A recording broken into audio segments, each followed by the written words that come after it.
दोस्तों आइए सुनते हैं चाणक्य की नीति। तीनों लोकों के स्वामी सर्वशक्तिमान भगवान विष्णु को नमन करते हुए मैं एक राज्य के लिए नीति शास्त्र के सिद्धांतों को कहता हूं। मैं यह सूत्र अनेक शास्त्रों का आधार लेकर कर रहा हूं। जो व्यक्ति शास्त्रों के सूत्रों का अभ्यास करके ज्ञान ग्रहण करेगा उसे अत्यंत वैभवशाली कर्तव्य के सिद्धांत ज्ञात होंगे।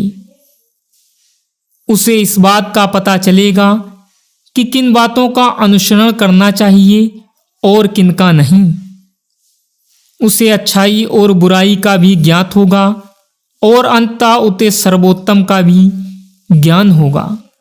इसलिए लोगों का भला करने के लिए मैं उन बातों को कहूँगा जिनसे लोग सभी चीज़ों को सही परिप्रेक्ष्य में देखेंगे।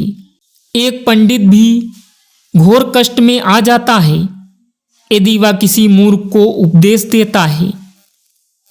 यदि वह एक दुष्ट पत्नी का पालन पोषण करता है या किसी दुखी व्यक्ति के साथ अत्यंत घनिष्ठ संबंध बना लेता है।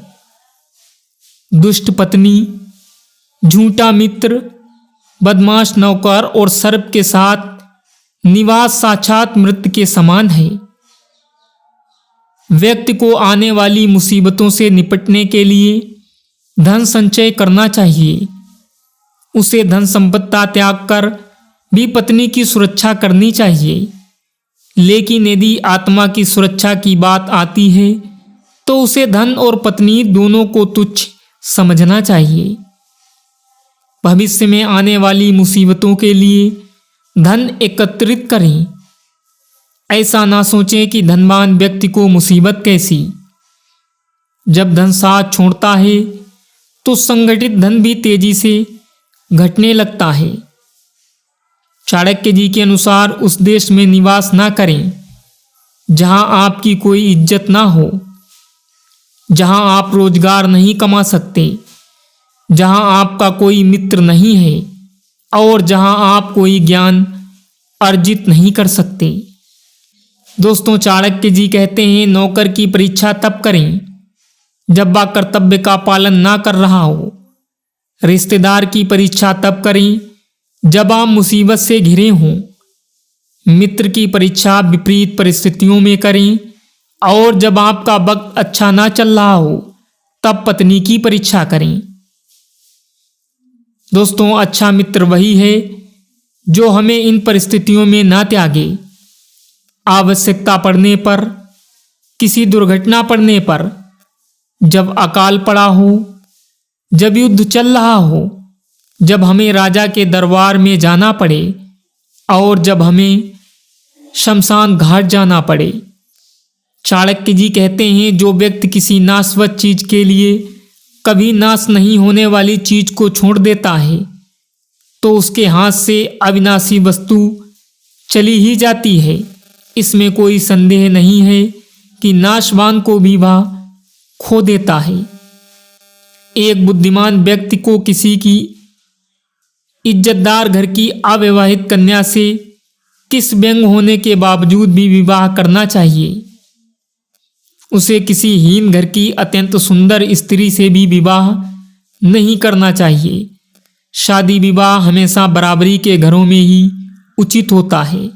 दोस्तों चाणक्य जी के अनुसार निचले कुल में जन्म लेने वालों से सर्वोत्तम ज्ञान ग्रहण करें। उसी तरह यदि कोई बदनाम घर की कन्या भी महान गुणों से संपन्न है और आपको कोई सीख देती है तो ग्रहण करें। दोस्तों चाणक्य जी के अनुसार झूठ बोलना, कठोरता, छल करना, बेवकूफ़ी करना, लालच, अपवित्रता और निर्दयी ये औरतों के कुछ नैसर्गिक दुर्गुण हैं।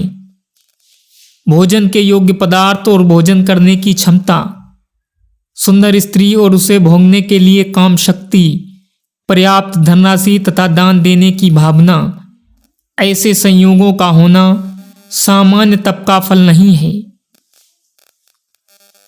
दोस्तों चाणक्य जी के अनुसार उस व्यक्ति ने धरती पर ही स्वर्ग को पा लिया है जिसका पुत्र आज्ञाकारी है, जिसकी पत्नी उसकी इच्छा के अनुरूप व्यवहार करती है, जिसे अपने धन पर संतोष है।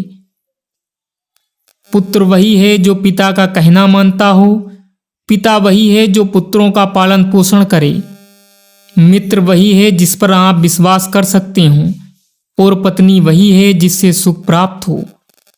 चाणक्य जी के अनुसार ऐसे लोगों से बचें जो आपके मुंह पर तो मीठी बात करते हैं लेकिन आपके पीठ पीछे आपको बर्बाद करने की योजना बनाते हैं। ऐसा करने वाले तो उस विष के घड़े के समान हैं जिसकी ऊपरी सतह दूध से भरी है। एक बुरे मित्र पर तो कभी विश्वास ना करें, एक अच्छे मित्र पर भी विश्वास ना करें, क्योंकि ऐसे लोग आपसे रुष्ट होते हैं तो आपके सभी राज से पर्दा खोल देते हैं।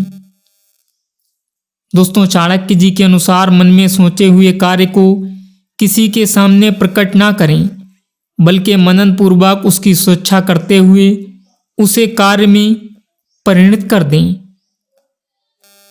मूर्खता दुखदाई है, जवानी भी दुखदाई है, लेकिन इन सबसे कहीं ज्यादा दुखदाई किसी दूसरे के घर जाकर उसका एहसान लेना। दोस्तों चाणक्य जी के अनुसार हर पर्वत पर मणिक नहीं होते, हर हाथी के सर पर मणि नहीं होती, सज्जन पुरुष भी हर जगह नहीं होते, और हर वन में चंदन के वृक्ष भी नहीं होते।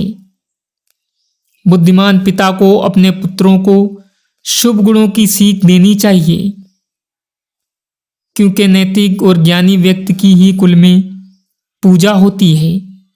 जो माता पिता अपने बच्चों को शिक्षा नहीं देते हैं वो तो बच्चों के शत्रु समान हैं, क्योंकि वो विद्याहीन बालक विद्वानों की सभा में वैसे ही तिरस्कृत किए जाते हैं जैसे कि हंसों की सभा में बगुले।